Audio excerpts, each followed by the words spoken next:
Hello students, this is Seema Loni. Welcome to Loni classes. हमारी tense की series चल रही है। टेंस की सीरीज़ की फर्स्ट वीडियो में मैंने आपको प्रेजेंट इंडेफिनिट के बारे में डिटेल से समझाया था। उसमें हमने सीखा था कि कैसे स्पोकन इंग्लिश में प्रेजेंट इंडेफिनिट को पहचाना जाता है। प्रेजेंट इंडेफिनिट के बनाने के फॉर्मेट को हमने समझा था। आज मैं आपको प्रेजेंट कंटिन्यूअस के बारे में डिटेल से समझाऊंगी। सेम मैं इसकी पहचान आपको समझाऊंगी और इसे बनाने का तरीका भी हम समझेंगे। So let's start. Present continuous, जिसकी पहचान है कि वाक्यों के लास्ट में रहा है, रही है, रहे हैं आता है। एग्जाम्पल से समझते हैं। मेरे पिताजी इस समय ऑफिस जा रहे हैं। इसकी पहचान इस तरह से भी है कि वाक्यों के लास्ट में करता रहता है, करती रहती है, करते रहते हैं आता है। एग्जाम्पल से समझिए। यह बच्चा हमेशा मोबाइल में खेलता रहता है। ये पहचान हिंदी से इंग्लिश ट्रांसलेशन के टाइम कंटिन्यूअस वाक्य को पहचानने में हमारी मदद करेगी। लेकिन स्पोकन इंग्लिश में प्रेजेंट कंटिन्यूअस टेंस को हम किस तरह से पहचानेंगे, हम उसे पहचानकर इंग्लिश में कैसे बोलेंगे, चलिए इसे सीखते हैं। Happening right now at the time of speaking means बोलने के समय में आप जो भी काम कर रहे हैं उसे आप प्रेजेंट कंटिन्यूअस टेंस में बनाएंगे। जैसे मैंने आपसे क्वेश्चन किया, व्हाट आर यू डूइंग, आप मुझे आंसर देंगे। इस समय मेरे बोलने के समय में आप जो भी काम कर रहे हैं, तो आंसर जैसे I am studying right now, मैं इस समय पढ़ रही हूँ। Next, nearest future plan and arrangement means निकट भविष्य और निश्चित कार्यक्रम की कोई योजना। एग्जाम्पल से समझते हैं। वो आज रात चेन्नई को जा रहा है। इसे कैसे लिखेंगे? He is going to Chennai tonight. Next, वो अगले महीने शादी कर रहा है। He is getting married next month. First example future planning है और सेकंड एग्जाम्पल फ्यूचर के प्रोग्राम की प्लानिंग है। Next, for temporary action means कोई अस्थायी कार्य। ये कार्य बोलने के वक्त नहीं हो रहा है, बल्कि उस समय के आसपास या आजकल हो रहा है। जैसे अभी मैं बोल रही हूँ तो मेरे बोलने के समय में वो एक्शन नहीं हो रहा है, बल्कि वो एक्शन आजकल ही हो रहा है। टेम्परेरी एक्शन को हम एग्जाम्पल से समझते हैं। First, I M living in rented house these day. मैं इन दिनों किराए के कमरे में रह रहा हूँ। यहाँ आज इन दिनों किराए के कमरे पे रहने का टेम्परेरी एक्शन हो रहा है। Next, she is reading Ramayana nowadays. यहाँ आजकल रामायण पढ़ने का टेम्परेरी एक्शन हो रहा है, इसलिए दोनों टेंस को हमने कंटिन्यूअस में बनाया। कुछ टाइम एक्सप्रेसिंग एडवर्ब जो काम का जारी होना दर्शाते हैं, ये कंटिन्यूअस टेंस में लगाए जाते हैं। जैसे स्टिल अभी, एट प्रेजेंट वर्तमान में, नाउ अब, नाउ अ डेज आजकल, एट दिस मोमेंट इस पल, this morning, this evening, these day इन दिनों। इन टाइम एक्सप्रेसिंग एडवर्ब को हम एग्जाम्पल से समझते हैं। First, she is reading novel now. अभी वो नॉवल को पढ़ रही है। नाउ वो जो एडवर्ब है वो काम जारी होना दर्शाता है। Next, he is still working there. वो अभी भी वहाँ पर काम कर रहा है, यानी अभी भी उसके काम वहाँ जारी होने को दर्शाता है ये स्टिल एडवर्ब। इंटेंशन इरादा एंड लाइक्लीहुड संभावना, इन दोनों को बताने के लिए हम प्रेजेंट कंटिन्यूअस को यूज़ करते हैं। इसमें हमें फ्यूचर टाइम के भाव का बोध होता है, यानी फ्यूचर टाइम में आपने कोई इरादा रखा है, फ्यूचर टाइम में आपने कोई संभावना रखी है तो आप प्रेजेंट कंटिन्यूअस टेंस यूज़ करेंगे। फ्यूचर के इरादे और संभावना को हम लोग एग्जाम्पल से समझते हैं। First, I am going to see fair. मैं मेले को देखने जा रहा हूँ। यहाँ मेले को देखने का मेरा फ्यूचर का इरादा है, तो इसे कंटिन्यूअस टेंस में बोलेंगे। Next, he is going to die. वो मरने वाला है। यहाँ उसके फ्यूचर में मरने की संभावना बता रहे हैं, इसलिए कंटिन्यूअस टेंस में बोलेंगे। Action happening again and again. वो एक्शन जो बार बार रिपीट होता रहता है। ऐसे सेंटेंस को हम ऑलवेज मीन्स हमेशा, फॉरएवर मीन्स सदा जैसे एडवर्ब को लगाकर बनाते हैं। एग्जाम्पल से समझते हैं। बच्चा हमेशा कार्टून देखता रहता है। तो यहाँ पर देखें हमेशा एडवर्ब आया है, तो इंग्लिश में कैसे लिखेंगे? Child is always watching cartoon. Next, मेरी बहन हमेशा मुस्कुराती रहती है। तो देखें यहाँ पे हमेशा फिर से एडवर्ब आया, इसे इंग्लिश में कैसे बोलेंगे?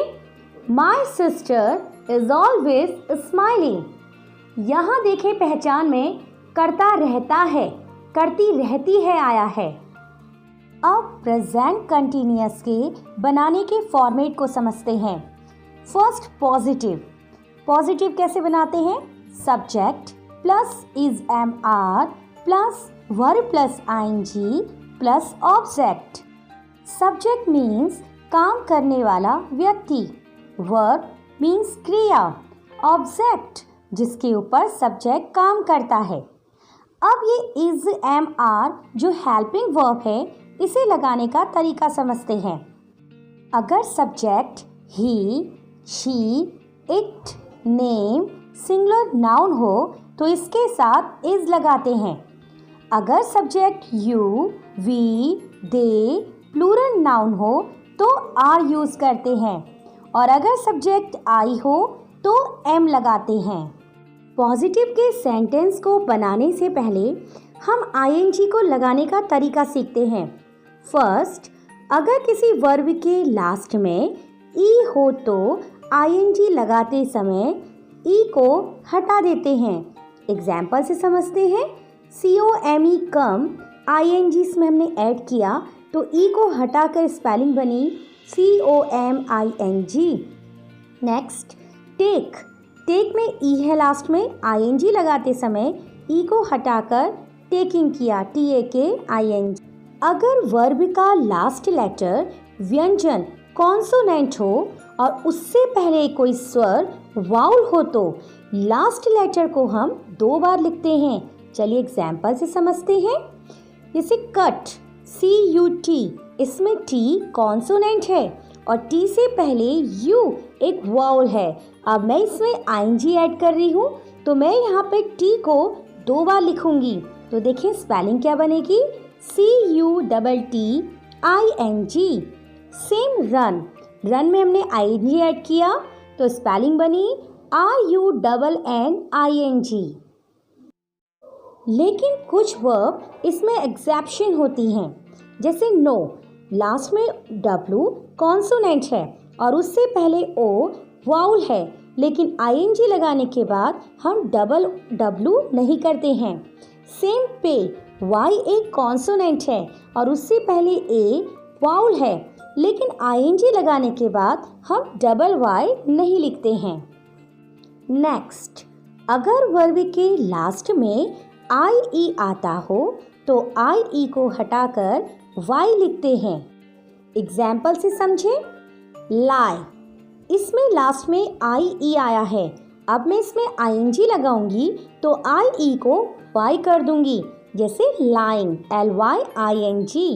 सेम टाई, जिसे टाइम किया, सेम डाई, इसमें IE हटाकर Y कर दिया, डाइंग हो गया।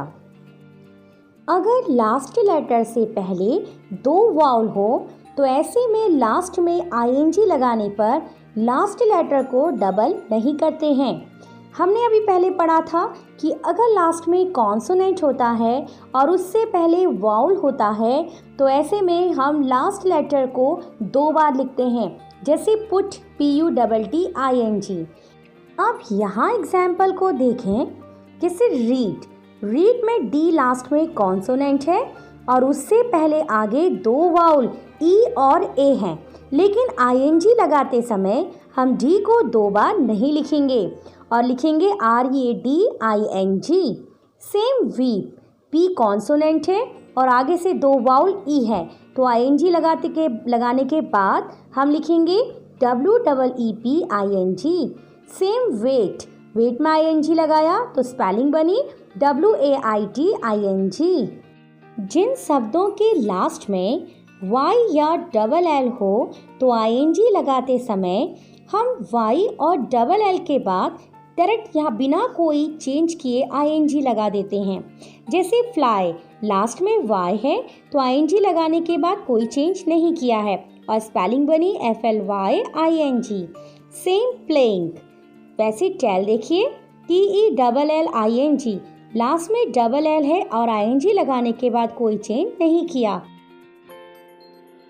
Let's see some examples of affirmative sentence. First, वो अगले महीने बिजनेस शुरू करने जा रहा है। सब्जेक्ट वह, ही, ही के संग इज लगाएंगे। फॉर प्लस ING करने जा रहा है, गोइंग, शुरू करने टू स्टार्ट, बिजनेस अगले महीने next month, complete he is going to start business next month. Next, वह इस समय सो रहा है। सब्जेक्ट वह, ही के साथ इज यूज करेंगे। वर्ब प्लस ING सो रहा है, स्लीपिंग, इस समय this time, he is sleeping this time. Next, ये पतंग, यह लड़का पतंग उड़ाता रहता है।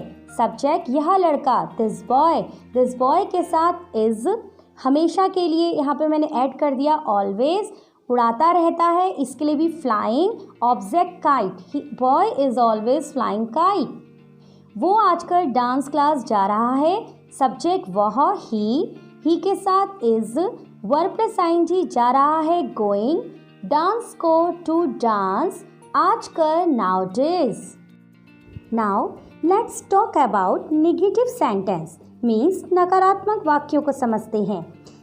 इसका फॉर्मेट है subject plus is MR plus not plus verb plus ING यानी वर्ब की 4th फॉर्म प्लस ऑब्जेक्ट। चलिए समझते हैं एग्जाम्पल से। वे हॉकी नहीं खेल रहे हैं। सब्जेक्ट वे, लिखेंगे दे के साथ आर, फिर नॉट, वर्ब प्लस ING खेल रहे हैं, playing, object hockey, complete, they are not playing hockey.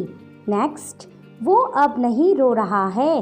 Subject वह, ही के साथ इज यूज करेंगे, नहीं के लिए नॉट, वर्ब प्लस ING रो रहा है, वीपिंग, और इसमें एडवर्ब लास्ट में now, he is not weeping now. अब हम इंटेरोगेटिव मीन्स प्रश्नवाचक को समझते हैं। There are 2 types of the interrogative. First, yes or no type question and second WH question. First let me explain yes or no type question. ये yes or no type question क्या होता है? ऐसे question जिनके answer या तो yes में होते हैं और नो में होते हैं, या हाँ में आंसर मिलेगा या ना में मिलेगा। ऐसे वाक्यों की शुरुआत क्या से होती है, लेकिन क्या की इंग्लिश वर्ड नहीं होती है। ऐसे में उस क्या की इंग्लिश उस सेंटेंस की हेल्पिंग वर्ब होती है। हम इस समय कंटिन्यूअस कर रहे हैं और कंटिन्यूअस की हेल्पिंग वर्ब इज MR है। तो इस तरह से यस और नो टाइप क्वेश्चन का फॉर्मेट क्या बनेगा, is MR plus subject plus verb plus ING and plus object. यहाँ ये हेल्पिंग वर्ब पहले आएगी और सब्जेक्ट बाद में, और उसके बाद verb plus ING। Let's see example of yes और no type question. First example, क्या सोहन तेज दौड़ रहा है।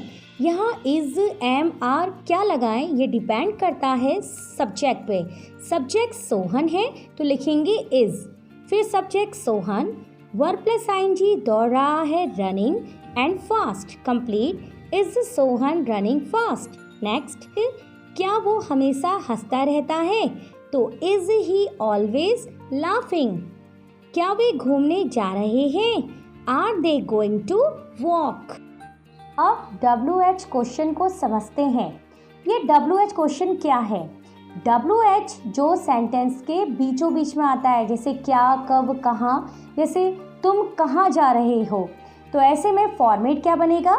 WH क्वेश्चन से शुरुआत करते हैं, plus is MR plus subject plus verb plus ING plus object. आप जरा देखें, मैंने यहाँ पर कुछ क्वेश्चन वर्ड लिखे हुए हैं। यहाँ पे क्या की इंग्लिश व्हाट होती है, कब व्हेन, कहाँ वेयर, कैसे हाउ, क्यों व्हाई, कौन हु, किसको whom, कितना हाउ मच या हाउ मैनी, कौन सा which और किसका whose। मैंने इंटेरोगेटिव वर्ड्स की जिसमें कब, क्यों, कहाँ, कैसे, कितनी दूर, किसमें, ये सब मैंने डिटेल में बताया है, आप वो मेरी वीडियो ज़रूर देखें। अब हम WH क्वेश्चन के कुछ एग्जाम्पल समझते हैं। फर्स्ट, वो कौन सी फिल्म देख रहा है। यहाँ WH क्वेश्चन कौन सी फिल्म है, इसे या तो व्हाट मूवी लिखेंगे या विच मूवी बोलेंगे। उसके बाद is, subject he, verb plus ING watching, what movie is he watching या which movie is he watching, हम दोनों टाइप से इसे बोल सकते हैं। नेक्स्ट, वो कितना पानी पी रही है। यहाँ क्वांटिटी के बारे में इंक्वायरी की गई है, इसलिए कितना की इंग्लिश हाउ मच है। कितना पानी, how much water. Is she drinking. तुम्हें कौन पढ़ा रहा है, कौनली who is teaching you. Teacher किसकी कॉपी चेक कर रहा है, किसकी कॉपी, इसे इंग्लिश में लिखेंगे whose copy is teacher checking.